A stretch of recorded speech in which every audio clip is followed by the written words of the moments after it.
Hallo und herzlich willkommen bei Sugar Princess.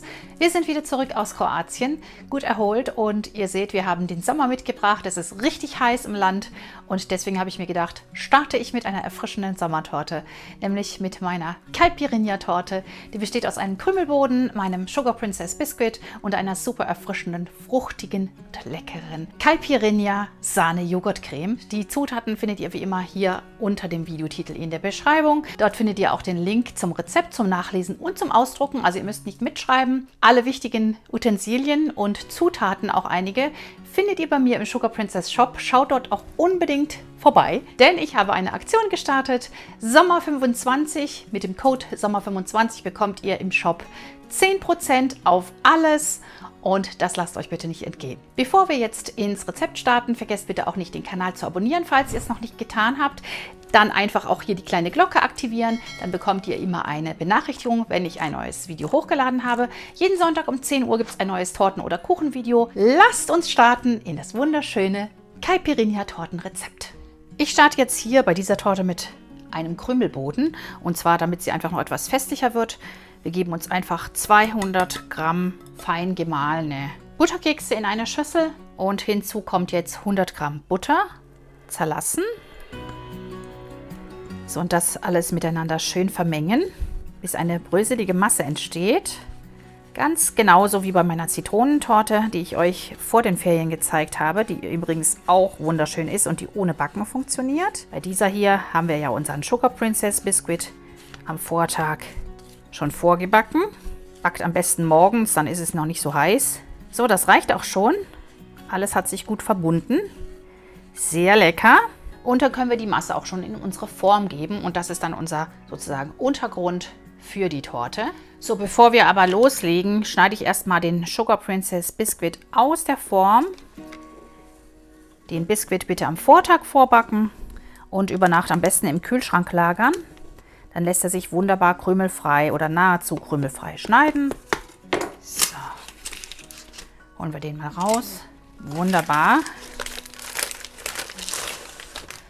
Ich kann euch auch diese Form nur empfehlen. Darauf könnt ihr sogar servieren.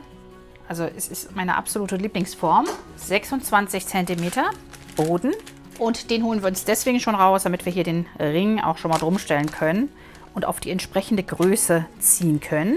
So, Klemmhebel zumachen und da können wir ihn wieder abnehmen und da können wir jetzt unsere Brösel hineinfüllen.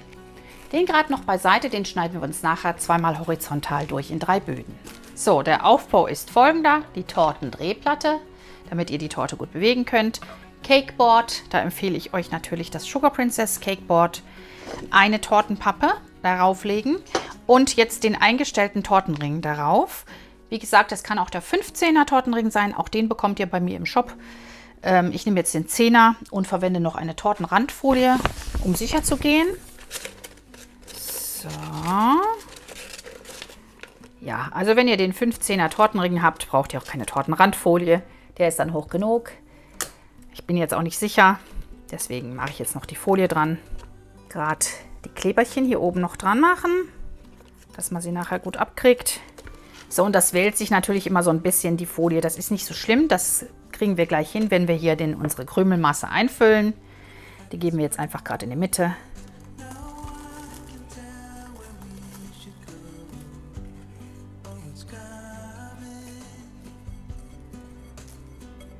Und ich finde das immer so lecker, mit so einem Mürbteigboden sozusagen unten drunter. Da könnt ihr natürlich auch einen Mürbteig verwenden, wenn ihr wollt.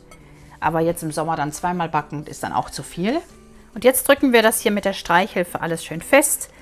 Dann wird sich auch die Folie beruhigen. Einfach an der Folie festdrücken. Dann haben wir das auch gleich fertig. Unseren Knusperboden.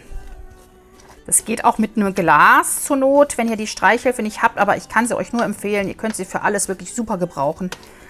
Also auch für Torten, die etwas kleiner sind. Da kommt man dann immer so schlecht rein. Mit der Streichhilfe ist das dann kein Problem mehr.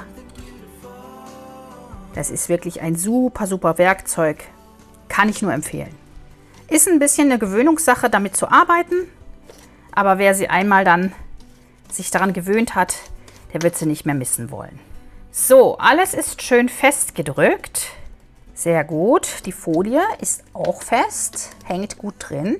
Und hier als Kleber werden wir noch eine dünne Schicht Lemon Curd hineingeben. Das ist so eine Art Zitronencreme und es passt einfach fantastisch zu dieser Torte.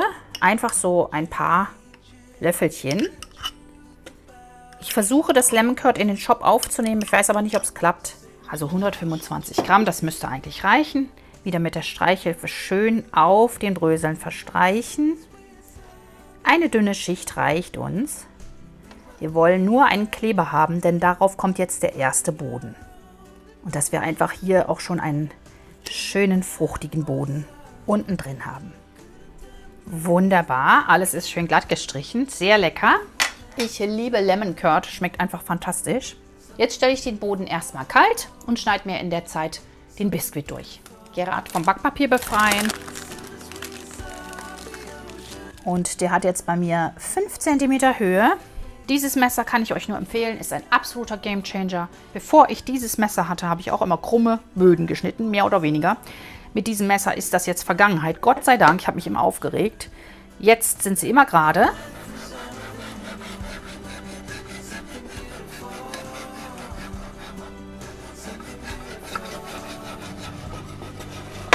Na, ihr seht, wie einfach das geht. Also, oh,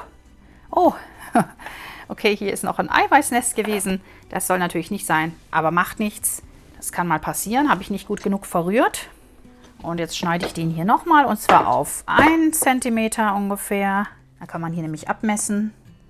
3, also 1,5 cm kann ich hier nehmen. Das kann man dann hier einstellen.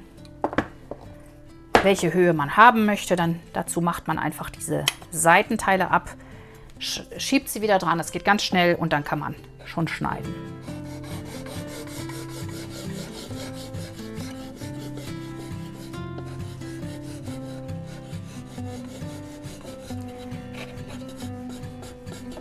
So, ihr seht, wie einfach das geht. Wahnsinn, einfach toll. Hier den untersten Boden werden wir als Deckel nehmen, also den zu oberst legen dann.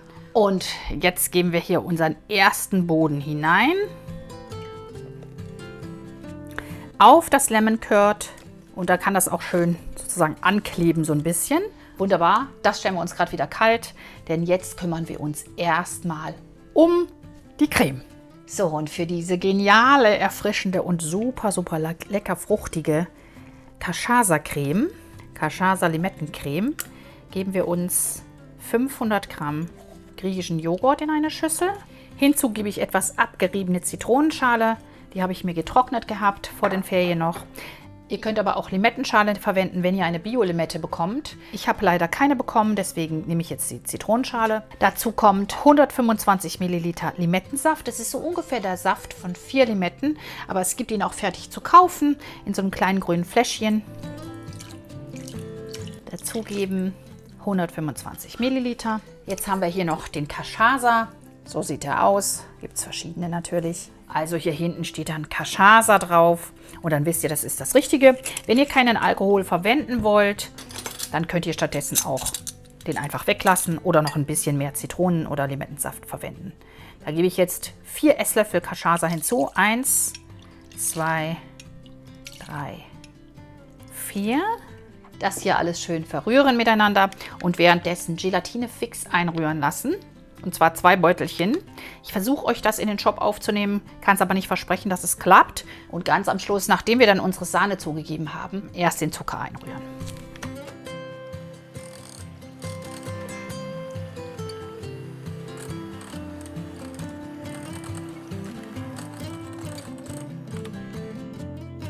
So, gucken, dass nichts am Rand hängt.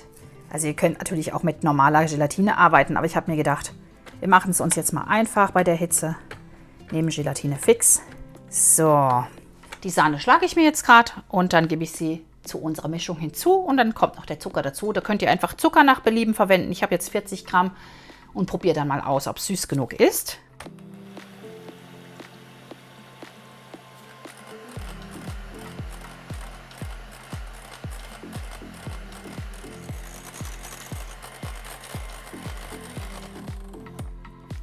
Sehr schön, so reicht das. Die Sahne kann ruhig so ein bisschen noch weich sein, dass man sie besser unterheben kann. Wir holen uns gerade unsere Schüssel wieder und dann geben wir unsere Sahne hier dazu.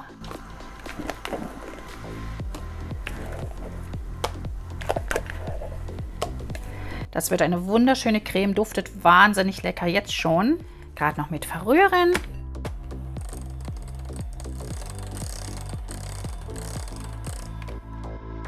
Ich glaube, ich nehme jetzt mal den Spatel, da komme ich besser hier auch unten ran. So. Wunderschön. Und jetzt ist natürlich noch kein Zucker drin, den geben wir jetzt dazu. Ich werde jetzt mal so 40 Gramm hinzugeben. Erstmal so die Hälfte, 20 Gramm, dann mal abschmecken, gucken, wie es ist. So, ich habe jetzt noch ein bisschen mehr hinzugefügt, sodass wir so ungefähr 80 bis 100 Gramm haben. Und dann sollte das auch passen. Und jetzt können wir unsere Torte auch schon füllen. So, jetzt geben wir so die Hälfte der Creme auf den mittleren Boden. Auf den unteren Boden meine ich natürlich. Ungefähr die Hälfte. Ihr könnt das auch abmessen, aber ich mache es immer so Pi mal Daumen. Gerade mit der Streichhilfe schön glatt streichen. Oh, lecker. Also die Creme ist wirklich super erfrischend und fruchtig. Das ist eine perfekte Sommertorte. Wunderbar, haben wir geschafft. Den mittleren Boden drauf gleiten lassen auf die Creme, vorsichtig natürlich. Vorsichtig andrücken, nicht zu arg. Und hier kommt jetzt die zweite Hälfte der Creme drauf. Habt ihr euch schon gedacht? Fantastisch. Sehr, sehr lecker. Ich liebe so eine leckere Sommertorte, die so fruchtig, zitronig, limettig schmeckt. Und diese hier schmeckt eben so lecker nach Caipirinha. Schreibt mal rein, ob ihr schon mal Caipirinha getrunken habt, was euer Lieblingscocktail ist. Jetzt wieder glatt streichen.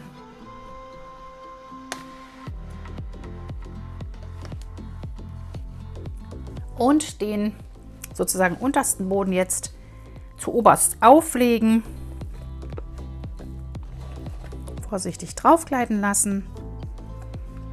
Und andrücken. Ganz sanft, nicht zu arg. Perfekt.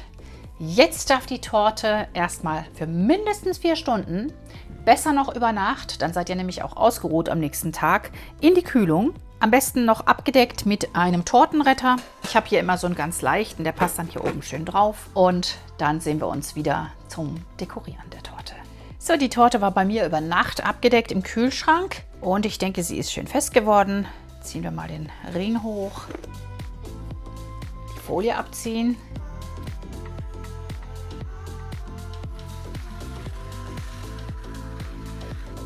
Sehr gut. Ein schöner Rohling, aber wir werden ihn natürlich noch etwas aufhübschen, mit Sahne eindekorieren, also ganz eindecken und dann hier oben schön Caipirinha-mäßig dekorieren. So, 400 Gramm Sahne verwende ich hier. Ich habe dann dazu 2 Päckchen Sahnefest und 2 Esslöffel Vanillezucker und erst anschlagen und dann dazu rieseln lassen und im Sommer möglichst auch ein gekühltes Gefäß verwenden, damit die Sahne sich leichter steif schlagen lässt.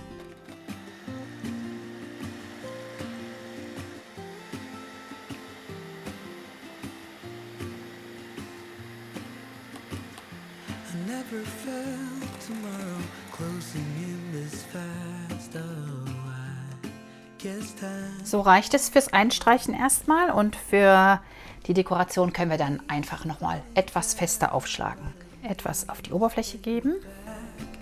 Well, I'm on a one-way track.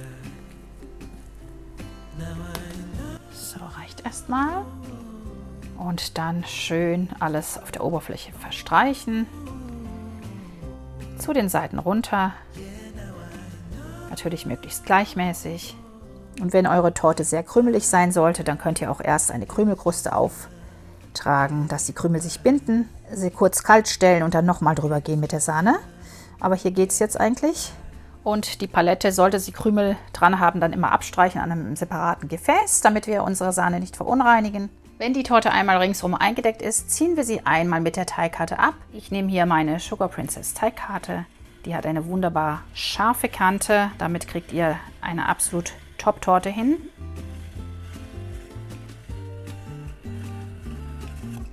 Ja, so viel haben wir jetzt abgenommen. Das machen wir jetzt so lange, bis wir zufrieden sind. Einmal wieder zur Mitte hin glatt streichen, dass wir hier eine scharfe Kante bekommen. Palette zwischendurch sauber machen.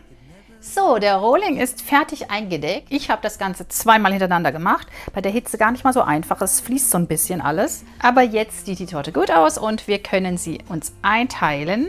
Ich teile hier 14 Stücke ein mit dem Sugar Princess Torteneinteiler. Schön klein, passt in jede Schublade.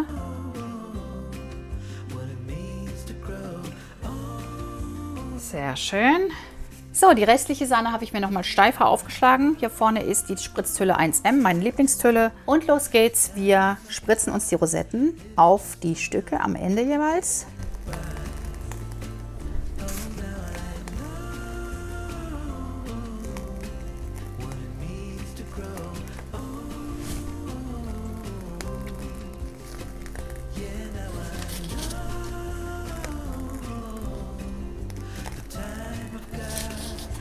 Und die letzte.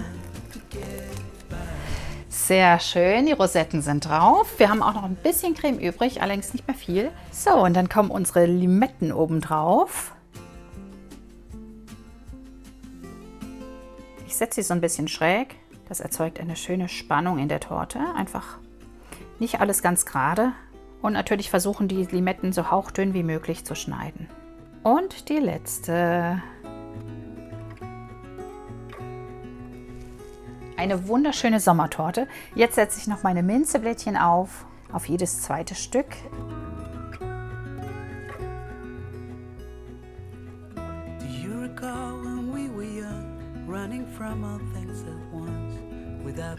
Und das letzte, das ist ein zweifaches. Jetzt spritze ich noch in die Mitte einen kleinen Kranz.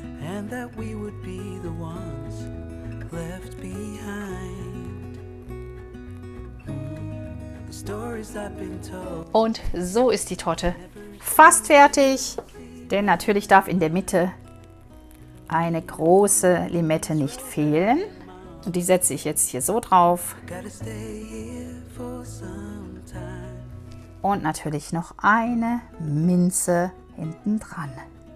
So ist unsere Caipirinha-Torte nun fertig. Wir können sie probieren. So, ihr seht, ich habe hier vorne noch eine ganz kleine Dekoration angebracht. 2 Limettenscheiben und einfach nochmal eine Minze. Das sieht wunderschön aus. Sehr edel, wenn man hier einfach nur eine asymmetrische Dekoration anbringt. Ich schreibe euch auf dem Blog auch gerne noch weitere Ideen, wie man hier oben dekorieren kann. Also da könnt ihr nochmal nachlesen kommen. Und jetzt wollen wir natürlich unser gutes Stück einmal anschneiden. Sehr lecker und probieren.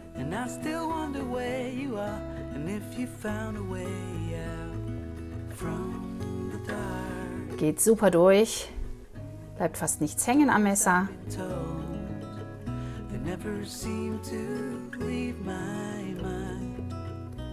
Natürlich darauf achten, dass man hier unten den Boden noch durchgeht, den Krümelboden, der ist etwas härter. Dann können wir auch schauen, wie sieht denn das Stück aus.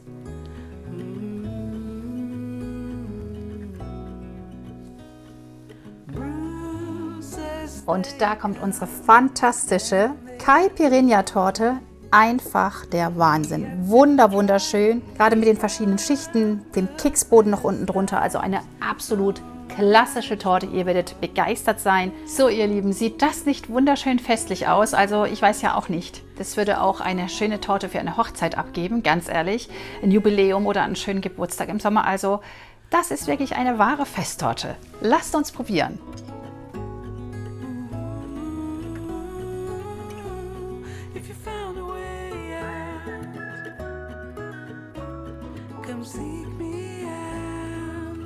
Absolut top.